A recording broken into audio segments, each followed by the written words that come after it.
আসসালামু আলাইকুম প্রিয় শিক্ষার্থী বন্ধুরা, নবম শ্রেণীর নতুন পাঠ্যক্রমের আলোকে রচিত ইতিহাস ও সামাজিক বিজ্ঞানের তৃতীয় অধ্যায় বাংলাদেশ ও বঙ্গবন্ধু মানবতাবাদী ধারা ও অসাম্প্রদায়িক চেতনা অধ্যায়ের দলগত কাজ 1 নিয়ে আমরা আজকে আলোচনা করব। তার আগে শুরুতেই আমরা তৃতীয় অধ্যায়ে অভিজ্ঞতাটা পড়ে নিই। বাংলাদেশ ও বঙ্গবন্ধু মানবতাবাদী ধারা ও অসাম্প্রদায়িক চেতনা। এই শিখন অভিজ্ঞতায় আমরা জাতির পিতা বঙ্গবন্ধু শেখ মুজিবুর রহমান সম্পর্কে আলোচনার মাধ্যমে বঙ্গবন্ধুর দেশপ্রেম ও আত্মত্যাগ বিষয়টি তুলে ধরব।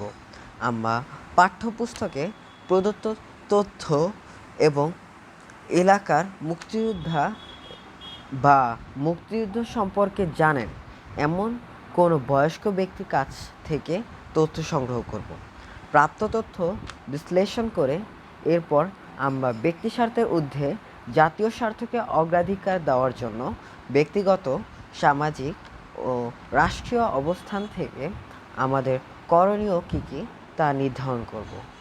সবশেষে আমরা 26শে মার্চের দিন বঙ্গবন্ধু মেলা আয়োজন করে বঙ্গবন্ধুর জীবনের বিভিন্ন সময় ঘটে যাওয়া দেশপ্রেম ও আত্মত্যাগের ঘটনার উপর কেস স্টাডি তৈরি করে উপস্থাপন করব। এখানে বোঝানো হয়েছে যে এই অভিজ্ঞতায় আমরা বঙ্গবন্ধু সম্পর্কেই জানব, বঙ্গবন্ধুর দেশপ্রেম ও আত্মত্যাগ বিষয় সম্পর্কে জানব।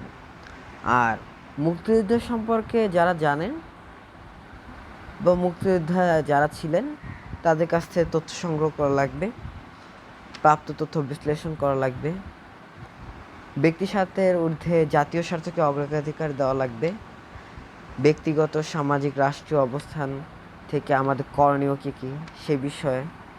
এখানে অভিজ্ঞতাটাই পুরোটুকুই বঙ্গবন্ধু।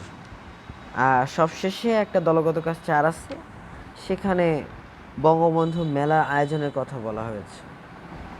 সেই বিষয়গুলো সবগুলো যে কয়টা দলগত কাজ আছে সে বিষয়গুলো এখানে উল্লেখ করা হয়েছে।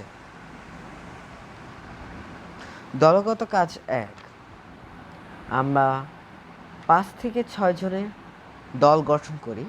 এরপর আমরা দলে বসে বঙ্গবন্ধু শেখ মুজিবুর রহমানের দেশপ্রেম ও আত্মত্যাগ নিয়ে আলোচনা করে একটি প্রবন্ধ অথবা কবিতা অথবা ছবি অথবা দেয়ালিকা তৈরি করব। এখন আমরা আগেও যেমন 5-6 জন দল গঠন করে বসেছি, এরকম বসে দেশপ্রেম ও আত্মত্যাগ নিয়ে এটা নিয়ে লেখাই যায়, সহজ একটা বিষয়।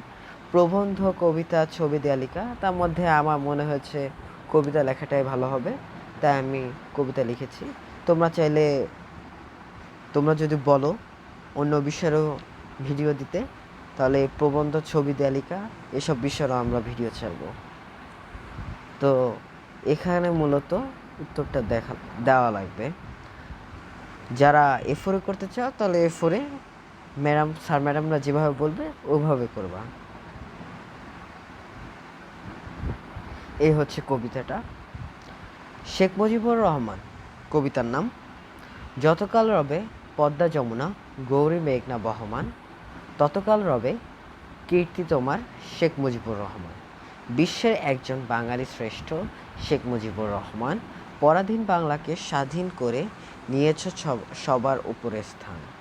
তোমার রক্তে ভেজা মাটি বাংলার, তুমি চির অম্লান। কথাগুলো অনেক ইম্পর্টেন্ট, তোমরা কবিতা সম্পূর্ণই লিখতে হবে। অর্ধেক লিখলে আবার সমস্যায় পড়তে পারো, সম্পূর্ণ লিখবা। অখ্যাত অভয় বাংলার সন্তান, এই দেশ স্বাধীনতা তোমারই অবদান। তুমি বিনে স্বাধীনতা, এ তো কেবল শুধু এক শব্দ। তোমার কণ্ঠের আওয়াজেই তো আজ শত্রু হয়েছে শব্দ। তোমায় পেয়ে বাংলার মাটি, বাংলার জল, বাংলা পেয়েছে প্রাণ। তুমি অবিনশ্বর বঙ্গবন্ধু, শত সুরে বাজে আজ জয় বাংলার গান। এই বাংলার প্রতিটি ধূলিকণা জানে মিশে আছো তুমি বাংলা প্রতিটি প্রাণে, অনন্তকাল বেঁচে রবে তুমি আমাদেরই মাঝে। প্রতিটি গল্প, কবিতা আর গানে এই ইতিহাস ভুলে যাবে আজ। আমি কি তেমন সন্তান, যখন আমার জনকের নাম শেখ মুজিবুর রহমান। তারই ইতিহাস প্রেরণায় আমি বাংলায় পথ চলি। চোখে নীল আকাশ, বুকে বিশ্বাস, পায়ে উর্বর পলি। সুপ্রিয় শিক্ষার্থী বন্ধুরা, এরই মাধ্যমে আমরা দলগত কাজ শেষ করলাম এবং সেই হিসাবে আমরা তৈরি করেছি এখানে কবিতা। তোমরা যদি চাও প্রবন্ধ, ছবি ও দেয়ালিকা বিষয়ে আমরা ভিডিও আপলোড করব। প্রিয় শিক্ষার্থী বন্ধুরা, পরবর্তী পর্বে আমরা দলগত কাজ 2 নিয়ে আলোচনা করব। পরবর্তী ভিডিওর আমন্ত্রণ জানিয়ে আজকে এখানেই শেষ করছি। আসসালামু আলাইকুম।